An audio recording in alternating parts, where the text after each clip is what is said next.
Um, my name is Mark Langford, and this is the KR Forum, KR Builders and Pilots Forum.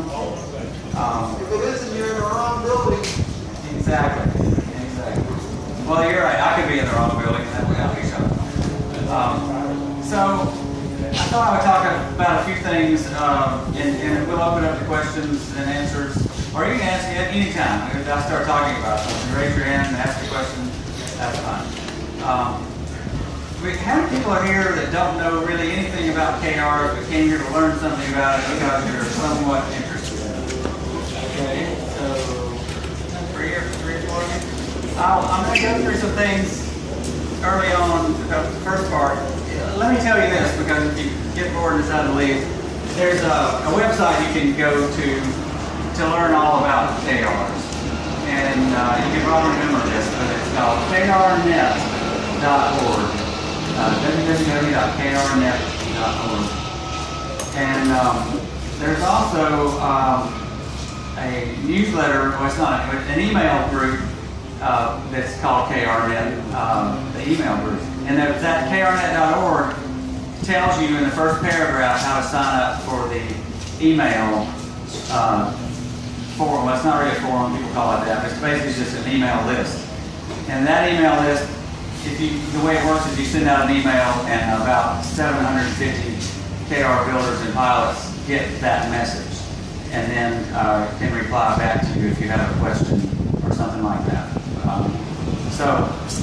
So if you need to learn more, you can go to that krnet.org page, and there's literally about 120 different links on there to different KR projects, KR2s and KR1s, KR2Ss.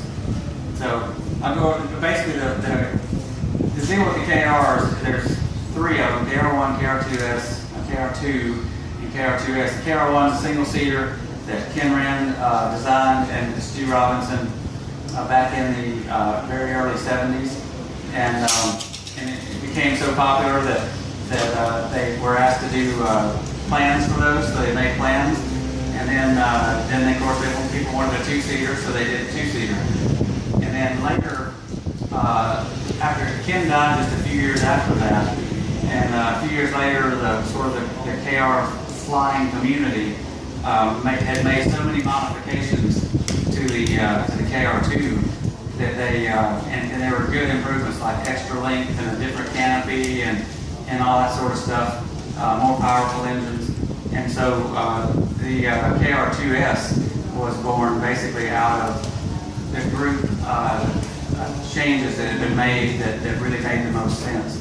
And so now you can, the company, Wren Robinson Engineering, that sold those original plans has gone by the wayside. The widow of Ken Wren finally sort of retired and sold the business to Steve Glover, and it's called envy.com, and so that's where you get the plans and parts and things like that. He makes various assemblies and wing skins and sticks, dual sticks, and all the little nitnoid pieces, not all of them, but a lot of the nitnoid pieces for KR aircraft. But more importantly, he sells the plans. The plans have been an issue. It's sort of difficult to get over the last few years because of Jeanette's semi-retirement, but he's got full control of those now, and he can sell. He has them in stock, and will send them on their way to you pretty quick. The plans consist of, at this point, really a set of KR2 plans, and then there's a KR2S addendum, which is another set of drawings, mostly just drawings, and I'm not even sure if there's any 8.5 by 11 that goes with that. I think it's just basic changes or maybe 5 or 6 larger drawings for different dimensions that the KR2S fuselage has. Basically, the 2S is 16 inches longer, has a longer wingspan, and that sort of thing. It makes it more stable and easier to fly. So that's sort of the very brief history of the KR2, KRs 1 and 2 and 3. I mean, not 3. There is a KR3. Actually, there's 2 KR3s, depending on which point in time you look at. There was an amphibian KR3 that flew once, as I recall. Maybe flown twice. There's another KR3 that was designed that was, I believe, was supposed to be a twin. But those don't actually exist. So it was just something that was talked about. There was also a KR100, which was an adaptation. Really, it was a KR1 on steroids with an O200 engine, if I remember correctly. And that was really designed to run at Reno in the races. And he did run it, I know, at least 1 year, maybe 2 or 3. Kevin Kelly did that. But there were never any plans sold for that. That's sort of the holy grail. People keep looking for those plans, but to my knowledge, that they were never published. So that's enough to get you guys going on the KR2. Now I'm going to go through some other things that is just general interest, I think. But people who are considering building a KR2 or KR2S, the first thing you need to do is don't build a KR2. If you can build a KR2S, if you can build one, there's no reason not to build a KR2S, because the KR2S is such an improvement.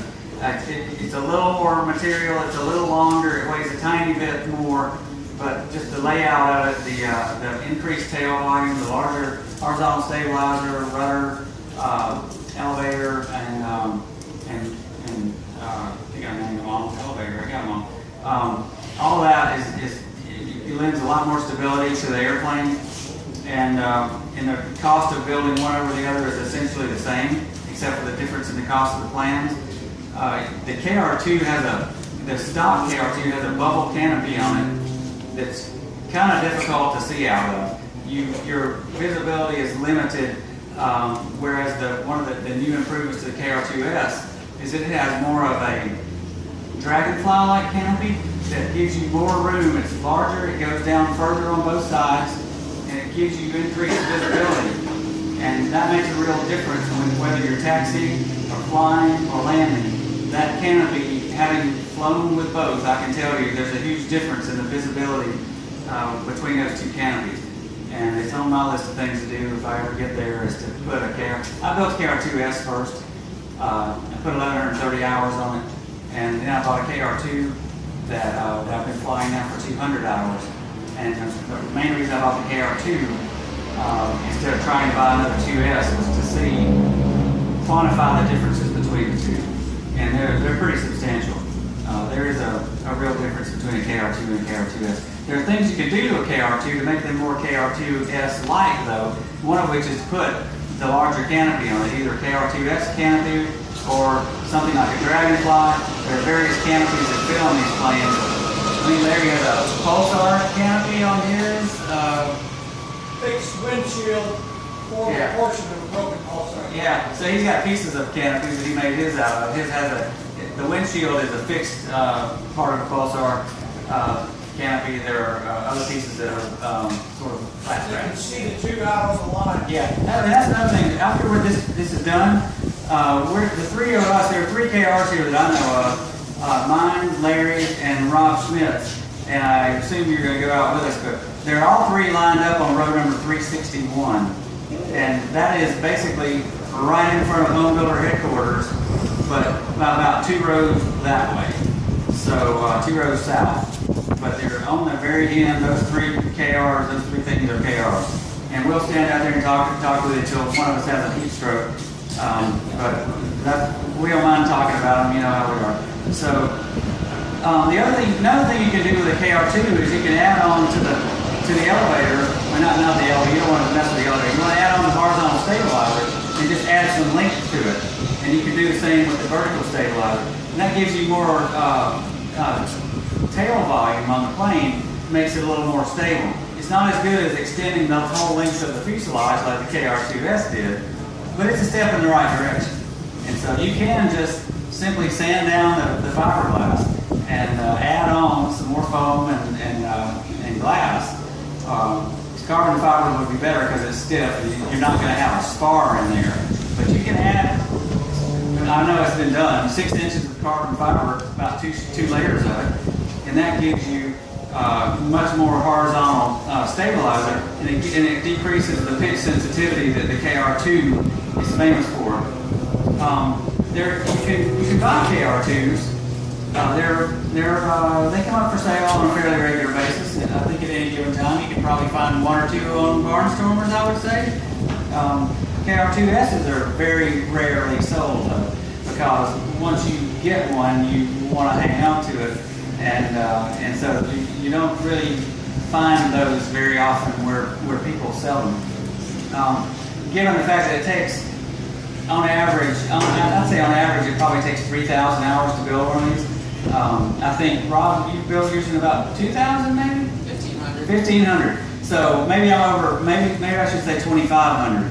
But he built his in 1,500 hours, and you're the only guy I know that's ever built one that fast, short of Wick's aircraft. Does anybody else have any feedback on that? How long it took you to build one, or any of that? I put 5,500 hours into mine, but I'm an idiot, and everything I built, I had to build 2 or 3 times to get it right.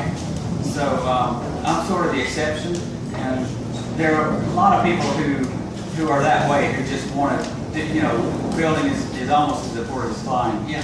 Well, there's a 50% difference in those, what you guys do between 1,500 hours. What's the difference in 15 and 3,000? How do they do it?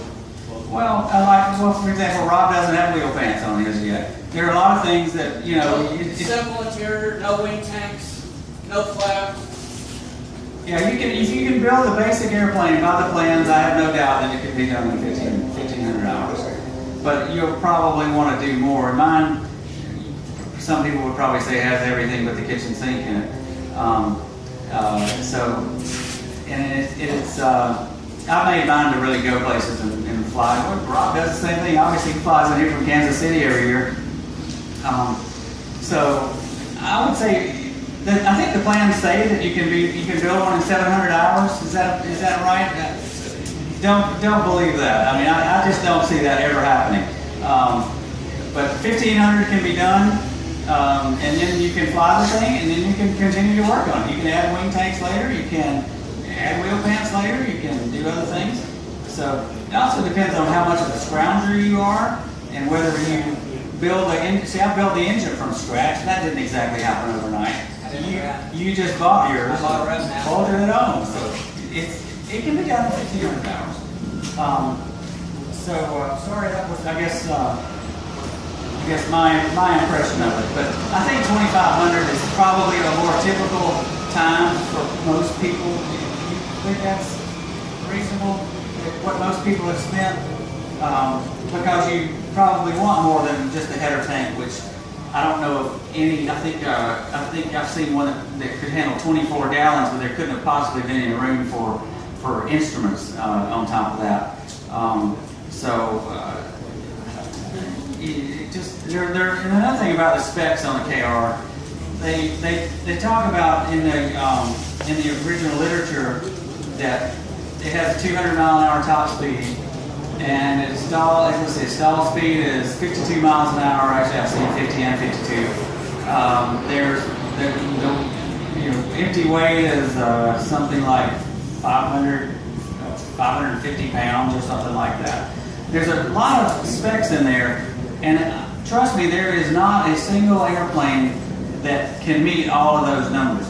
That is a composite of different numbers. If you put a Volkswagen engine on it, you're not going to go 180 miles an hour, and you're not going to get, if you put an O200 on it, you're not going to get stupendous gas mileage out of it. So you got to be realistic about that.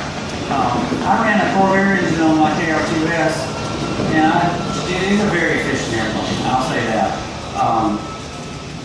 And I had mine up to 245 miles an hour in a dive, but it's flat out the best it would normally do is about 190, like at sea level on a perfect day.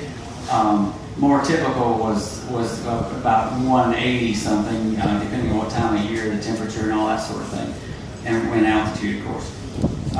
But that was with a 120 horsepower Corvair. The plane that I have now is Jim Fawn's KR2, and wide open, that thing will do about 167 or 168 miles an hour with a Great Plains 2180 engine, a Volkswagen engine. It weighs, I think it's 625 pounds is what's on the data plate. It actually weighs a little more than that because airplanes gain weight over the years as you put more stuff in them. I've been stripping things off, but I'm sure it's probably not down to 625 yet. I flew up here, just to give you an example, and you can say, gee, you don't know how to calculate stuff, but this is from pouring it in and filling it to the very top and flying it and then doing the very same thing. Plus I have a calibrated fuel totalizer. And I flew up here right behind Larry in his 0200, or side by side a lot of the way. And I burned, I was going right at 148 to 150 miles an hour most of the time, and I was burning 3.6 gallons an hour while doing it. So it's a very efficient little plane. And that's what I brag about when people ask me about that at airports. I tell them how fast it goes and how economical it is. So that's really, to me, what the appeal of the KR is, and that's what you get when you downsize an airplane to that level. That it's the functional equivalent. I have a Carmen Ghia that I bought new in '74. It's the functional equivalent of a Carmen Ghia. You know, it's a bare minimum car, and it's a fairly minimal airplane. Two-seater, you don't want to fly two heavy people in a KR2, for example. It's just you can't do that with a low-power engine. For example, you don't want to put an 1835cc Volkswagen engine in one and expect it to climb very well. But when you put two people in it, it's really not going to climb very well. So, if you put a Corvair in one and fly solo, the thing takes off like a rocket. You can still get that kind of economy almost. Actually, you could get better economy out of a Corvair with a KR2S. Well, I shouldn't mix the two descriptions, but there are ways to improve on KR2s, and one of, besides the way of adding tail volume to it, if you bought a used KR2 that say has no wings on it or the wings are damaged, there's a new airfoil that you can put on a KR2 that will add some increase in efficiency of the wing. It's lower drag. It's the plans for that are free, and they're out on krnet.org, and it's free full-size drawings that you can carry to Kinko's and they'll print out for you. So it's a lower drag airfoil that has no other real side effects. The airfoil on the KR2 was designed in the 20s, best I can tell. It's called the RAF-45. And this new airfoil was designed specifically for the KR2S and the speed that it runs and all that sort of stuff. And it's called, there's three versions of it. It's called the AS 504.5 and a 504.6 and 504.8. And what the version that a lot of people use is the 4.8 at the root and a 4.5 at the tip. And the 5 and the 8 are the percent chord, or it's not percent chord, it's actually 18 and 15. You drop the 1 out of there, but I think I'm rambling at this point. Let me get back to what I have, my little notes written. Me and Larry sat around and brainstormed some of this stuff. The KR2 is okay, a single place plane, and some people will actually sit in the middle, put the stick in the middle, and fly it that way. But as a two-seater, it's more challenging. You need at least probably 70 to 75 horsepower, which is a 2180 Volkswagen, to do that. And then your takeoff rolls are going to be slower, and the climb outs are going to be a little less dramatic. But they can handle two people. But when you put with a 2S, you're going to need even more horsepower because it's got a little more frontal area to it. It's a little longer. It's got a little more surface area, and the wings are longer. There's just a little more to pull through the air. But you can, with this new airfoil, you can sort of make up those differences. people wonder if they're tall, if they'll fit in a KR2. Larry is 6 foot, what, 4, 5, 4? And he fits just fine. And the reason for that is when you build a KR2, there are no real dimensions for how tall the canopy is. You make the canopy as tall as you want to. And that's one of the beautiful things about the KR2 is that, or the KR series in general, the plans are so vague on some areas that you can just do whatever you want and not suffer any repercussions. I mean, the spars and all that are very sturdy. The fuselage is very sturdy. There's been very, I said once, no known structural failures, and I think there was one that's questionable about perhaps a bell crank breaking on an elevator, but nobody was really sure if that happened in flight or on the ground when it hit. But that's been resolved by making those out of steel. But the spars, we tested spars to destruction at a KR gathering once, and it was incredible. When I fly a KR, the wings don't flex. You cannot see the wing flex at all. And we had a hydraulic jack on this thing and had the fuselage held down. This was just a bare airplane with no other structurals. It didn't even have paint on it to help, the job, And the fuselage was chained down to a giant I-beam, and we jacked up, I didn't do it, the guy that brought it did, jacked up the spars until they were up in the air, literally this far from the fuselage, up in the air at least 14 inches, I would say. I don't remember putting a tape measure on it. I think I probably have pictures of it. But trust me, those spars are not going to break while you're flying a KR2. It's just not going to happen. That plane is so overbuilt in the spar department. So don't let that. So that leads to another point. Don't overbuild the stupid thing. Don't go into this thing and say, I think I need to add some 1/4-inch aluminum right here to beef this thing up. It doesn't need it. People a lot dumber than me have built KR2s or KR2Ss or whatever. And maybe I meant to say smarter, sorry. Backfired. But anyway, people a lot smarter than me have built them. But think about it, there are people out there who do dumb things. For example, you have to be careful. Say if you buy a set of deal wing skins. You got to be careful what you glue those on with. So if you use the wrong epoxy with with those wing skins, they I believe are vinyl ester. So there was I forget exactly where all the problems came from, but there were several airplanes that have been discovered over the years to have used something else to glue them on, and they just kind of fall off. Now, if you build it that way, you got a problem. But most of the time, people build these things and do shady things and say, I think I can get away with that. And quite often they do, because the structure is so forgiving, it's so overbuilt. And I'm not recommending that you do that by any stretch. But I'm saying that given the fact that so many of these have been built and so many are flying, it's a miracle just about that there haven't been any real structural failures. So it's not like there's an endemic problem with spars or any of that. There's never been any of that with KRs. They're quite rugged. You can take a KR2 in addition to adding tail volume to it. You can change the wing to a KR2S wing and give it more length. You can actually add on to the ends of it, and that's really one of the things that the KR2S plans does. Is you glue an 8-inch chunk of foam to the end spar and add some more fiberglass out there. So they get a little more wing area out of that. A lot of people ask, can you make a KR2 a light sport airplane, LSA compliant airplane? If you name it a KR2, I'd say good luck for it. Good luck to you, because it's gone down in the FAA's books and their psyche that a KR2 cannot be there. It's only a 2-mile-an-hour difference on stall speed, 50 versus 52. I think I got that right.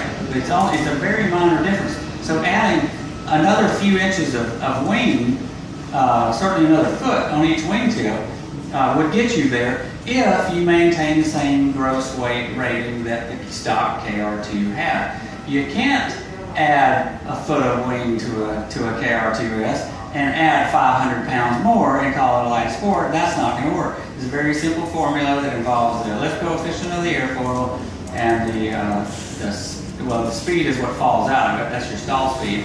But the wing area and the density of air. Okay, so three things give you the speed, the stall speed. And as long as you can work that little formula, that little equation, and present it to the FAA and say, I have an airplane that has this much wing area, and it has the lift coefficient is so-and-so, and that stuff's out on krnet.org, it's not a great secret, then you can say, okay, this is my plane, I'm naming it the Mark Langford Special, and it's my own design, and it's light sport compliant. So that to me is the avenue to get to light sport. I don't think you can build, once you build a KR2 and call it a KR2 and register it as one, you might get your FSDO to let you do that, but I wouldn't count on it.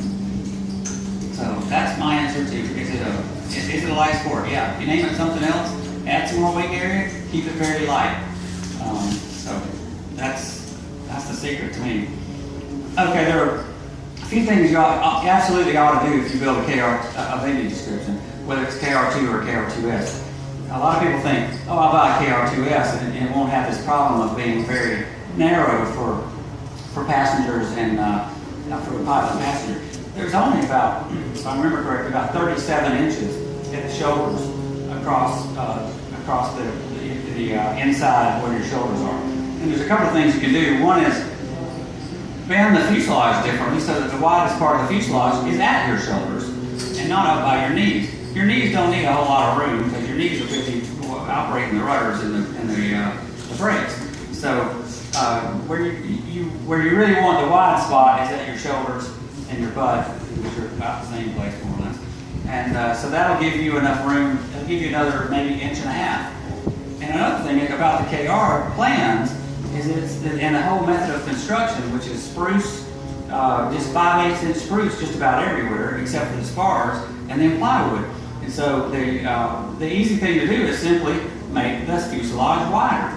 It's not a big deal. It takes no extra. I guess it takes two extra inches of wood, at the firewall and none at the back.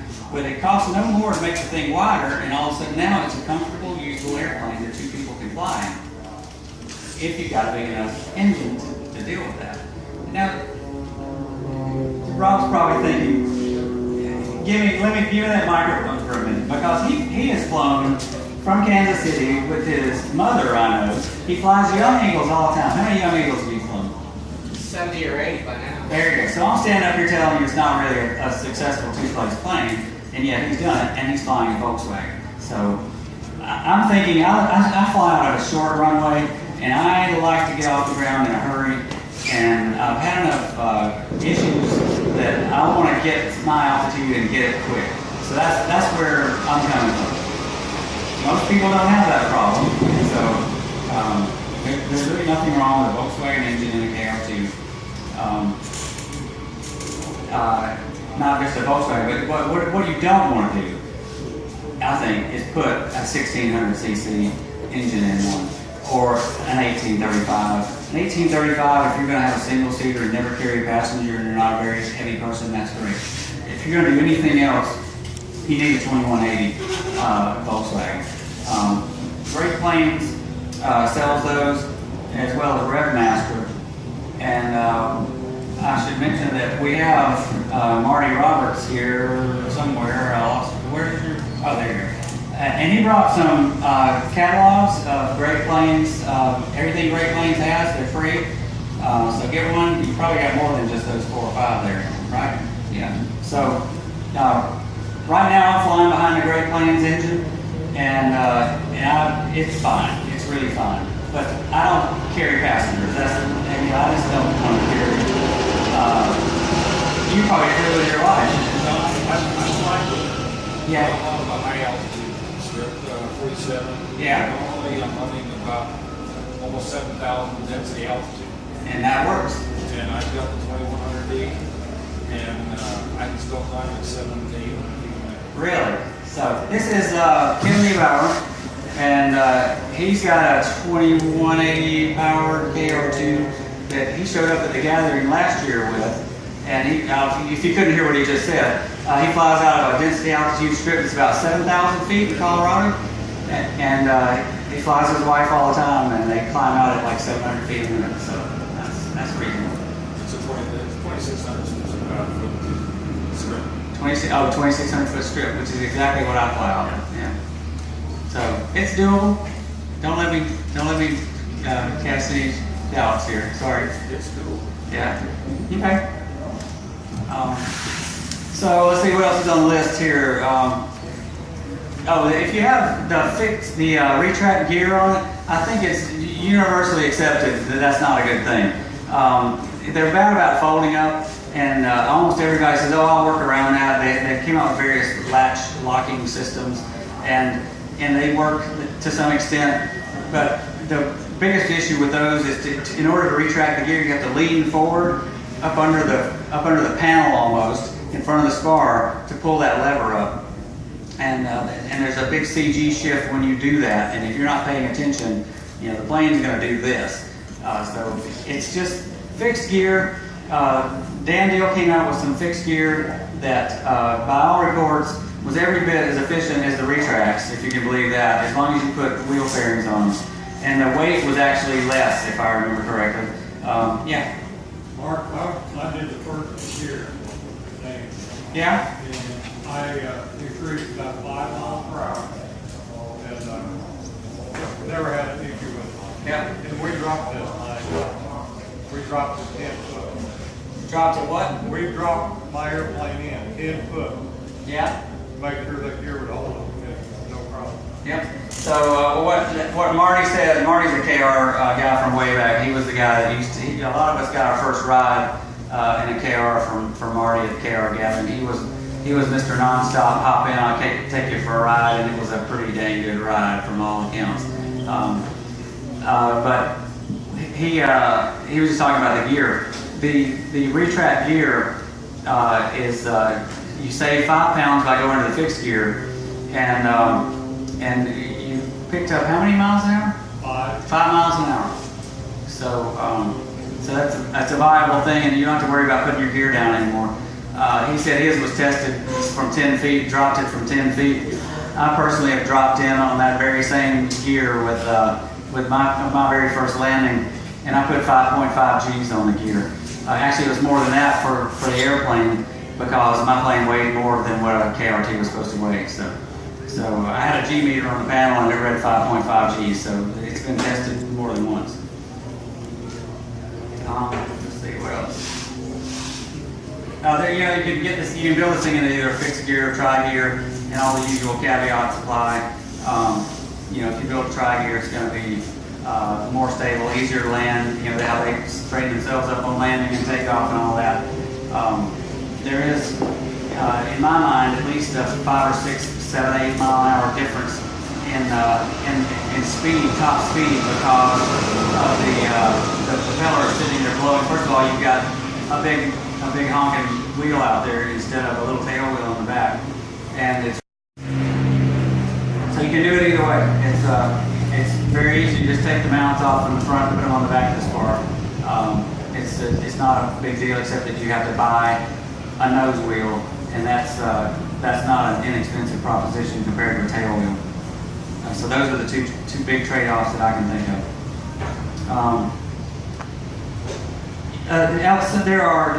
The elevator is not balanced in the plans, and you don't have to balance it. Some people do it. It doesn't hurt to balance it, and I did that on mine because I had a big Corvair engine out front, and I needed a little something on the back to help. So I put about 4 pounds of lead on my elevator and balanced the elevator at the same time. But it's not something you have to do. Troy Petaway has the KR2 that he's flown 230, 240 miles an hour several times with no balances whatsoever, and it didn't flutter and it worked fine. In fact, Troy Petaway proved what I was talking about earlier about this sort of scabbing on extra material to the horizontal and vertical stabilizers, and he saw no, it really helped the stability, the pitch sensitivity issue, I should say, and it did not do anything dire to his, you know, his flutter potential on the elevator, because he at the same time later on he put an O200 in that plane. That's where he got his real speed from. So he had a stock tail that was simply added on to the tips about 6 inches and flew it at 240 miles an hour, and it never fluttered. I'm not saying you should go out and do this, but the VME on this plane is listed as 200 miles an hour. But I think that was out of conservatism. I may have dozed off when you talked about the tail wheels and nose gear. What's the difference in the tricycle gear versus the tail wheel? Do you lose a little bit of speed with that nose gear hanging out there? Yes, exactly. You lose some speed. I mean, there's always the usual, you know, it's easier to land or take off with a tri-gear because people joke that the tail dragger is like trying to ride a bicycle backwards. It's always trying to swap ends on you.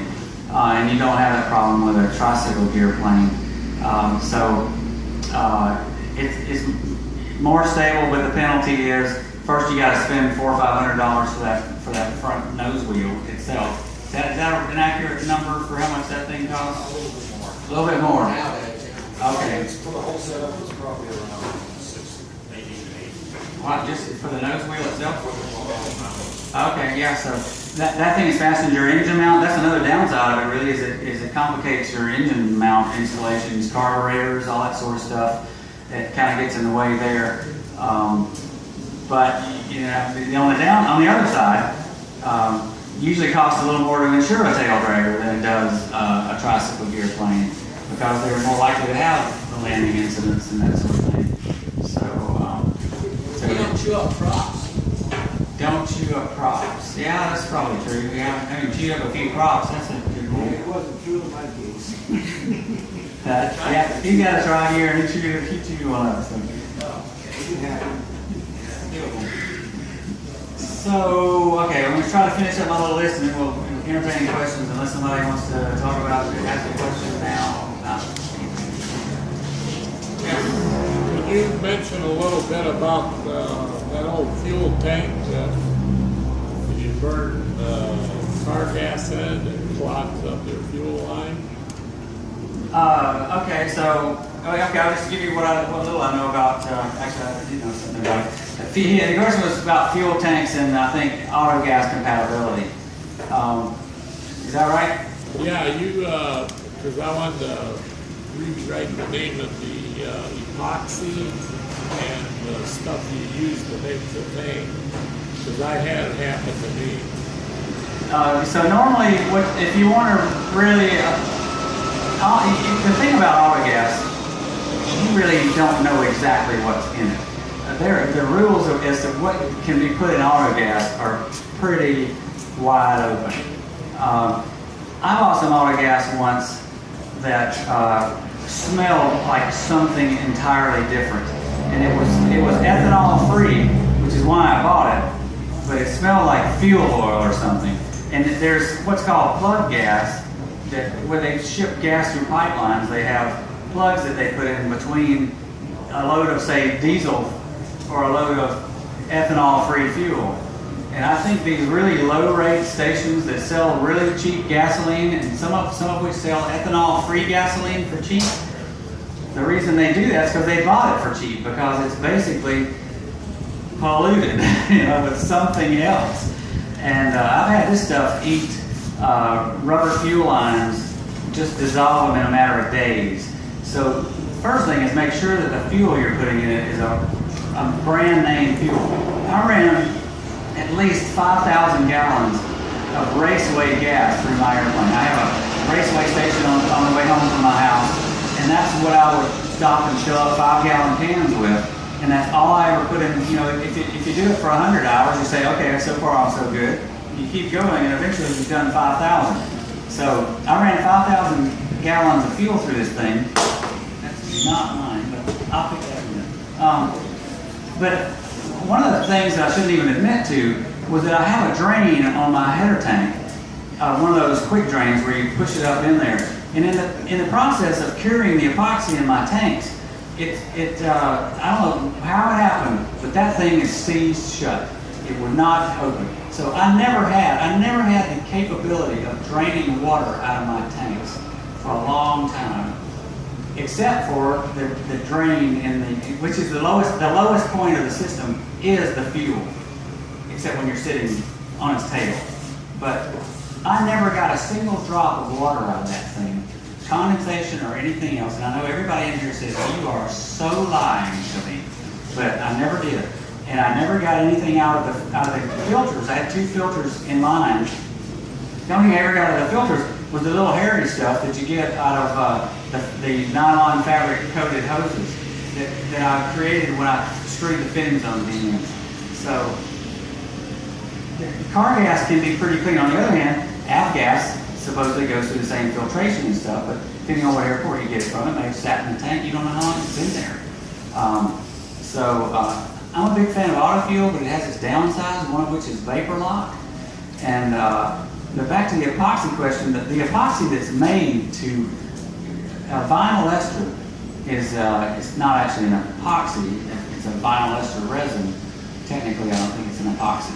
But vinyl ester was designed as a ethanol and automotive fuel resistant resin to make fuel tanks out of for fuel, gas stations, 10,000, 20,000, whatever gallon tanks.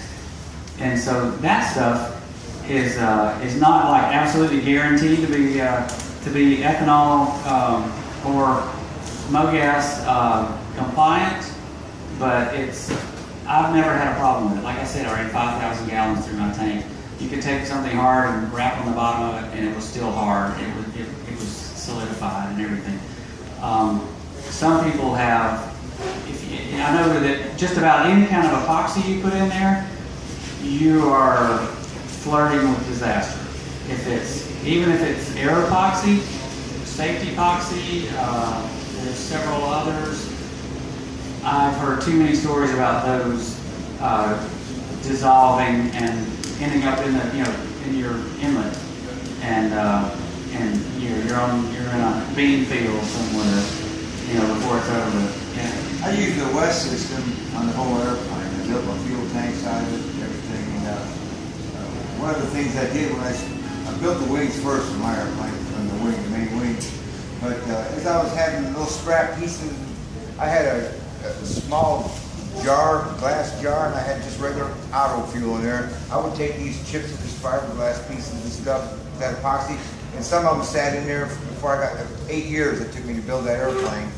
And I pulled them little chips out of there, see how they were. They were gummy, and they were just fine. Never had a bit of problem out of them. And that wasn't air fuel, that was just lawnmower gas. Whatever. So the West system is pretty good. Haven't had any problem at all. There are various kinds of West systems of epoxies, so which one in particular? Just one I went out of the marine shop. It's the same one that Aircraft Crew sells. The only thing different, you can buy the hot, the catalyst that sets it up quicker and slower, but it's the same number. 105. 105, you got it. That's what I used, and they sell it right behind my house. I got a boat shop there that sells that. Will vinyl ester stick to the epoxy? Epoxy will stick to vinyl ester, but vinyl ester won't stick to epoxy. I got that right? Right.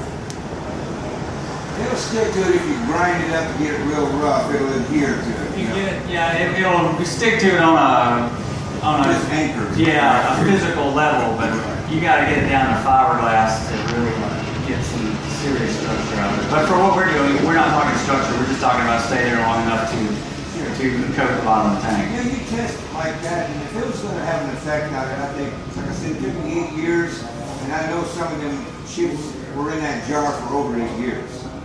And I pull them out occasionally and look at them, and I think I still got some that are in that case. And they're just as, springy as they are. It's not rubbery, they're not gummy.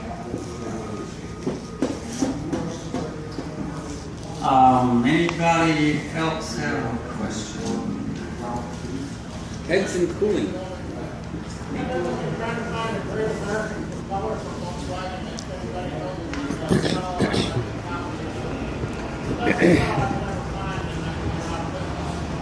Okay, so this is is John Schaefer, KR pilot, built at least 2 KRs, and he's looking for a Great American propeller. If anybody's got any kind of Great American propeller that fits a Volkswagen, I assume, which is a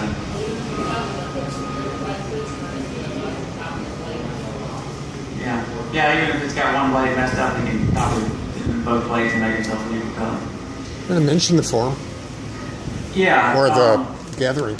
There's a KR gathering. Is that what you think, KR? Yeah. KR gathering that we're going to have. We have it every year, and normally in September. It varies. But this year it will be the, somebody remind me, what year is it? What day is it? You want to talk about it? Any other questions before Mark sits down? My name's Larry Flussner. I've hosted the KR Gathering at Mount Vernon. I think this will be the 10th year at Mount Vernon in the last 13. I invited them there in '04 and they liked it so well they kept coming back for the next 5 years. And then went to Indiana 1 year and then back to Mount Vernon for 3 years and then to California and Oregon. Anyway, it's back in Mount Vernon. It's the 16th and 17th of September. That's a Friday and Saturday. Actually, the early birds will start showing up on Thursday. Everyone leaves out by Sunday morning. So Friday and Saturday are the 2 big days. I'll be there already on Wednesday. If you go to krnet.org, at the very top paragraph at krnet.org, is the link to the KR Gathering. All the information you need about the KR Gathering, dates, times, schedules, everything is there on the web page for the gathering. And let's see, what else do we need? A couple of quick things, not associated with the gathering necessarily. I flew my KR up, Mark and I came up second flight. First time in 12 years my KR2 has been in the ring. So I've got a couple of quick tips for you. Close the vents. Don't use packing tape to seal the canopy. You almost need your knife to get it off, the paint comes off with it. So, don't use packing tape. Close the vents. I had to use rags to get the water out of the vents. That was lessons learned the hard way. Pass that on. Any other questions for Mark? Any questions about the gathering? Mark, you were experimenting with heads last I read. Volkswagen heads? Yeah. Yeah, okay. Yeah, I bought some. I had a last year when I left here. I ended up in a beating field because I stuck the valve that trashed the heads. And I bought a set of heads that purported to, have great cooling because they had lots of fins on them and all that sort of thing. And sure enough, they had lots of fins. But what was missing, I discovered once I actually got them, was the air passages through them. And there just wasn't much in the way of air passages through them. And you have to do this on Corvairs to some extent. And you have to deflash the casting flashing between the fins. But this thing didn't even have passageways, really, essentially. And these particular heads were made by a company called Fomoco from, I think they're U.S. heads, made in the U.S. And I ended up drilling a few holes in there, and I really should have known better than flying behind them, but I ended up flying behind them, and the head temperatures were just pretty dang high. And that may have contributed probably did contribute to the sucking of the valve. But what I did was I have several sets of heads over the years. I have an original Volkswagen head from the late 70s, early 80s. And I looked at the passages on that. And I did a fair amount of research on the internet and found that there's apparently a new manufacturer, or there's who was it? I forget exactly which, it's written up on my webpage, it's there. Somebody commissioned a Chinese company, and I know, Chinese companies don't have the world's greatest reputations. But to make a really accurate clone of the original Volkswagen head with the passages that they had in them, and there are about 3 different companies that use those heads, and I'm not sure what Great Plains is using these days. It may be those very same things, but normally when you see pictures of heads, it's the chambers or the valve side. They don't really show you that view through there that shows you the actual passages. How much air passageway do I have in these stupid heads? And so I took all these heads that I had and I put a white background behind it and shot a bunch of pictures of all these heads. And so there's about 6 or 7 different examples of various kinds of heads and the manufacturers and all that sort of stuff. So I bought a set of these heads that were made in China, and the build quality to me was very good. The valve seat widths were correct, and had a little bit of a 3-angle valve job on it, and the passages were great. Ended up spending 2 hours deflashing a little bit on each head, but that's not as bad as some. At least you could get some substantial amount of air passages out of them. So the results of that are, I'm flying behind a Chinese head now. My head temperatures have dropped.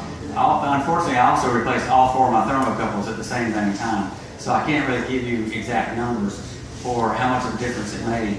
But I flew up here, if these thermocouples are to be believed, the highest temperature I ever saw, head temperature, was 330 degrees. And it was some of the hottest days of the year.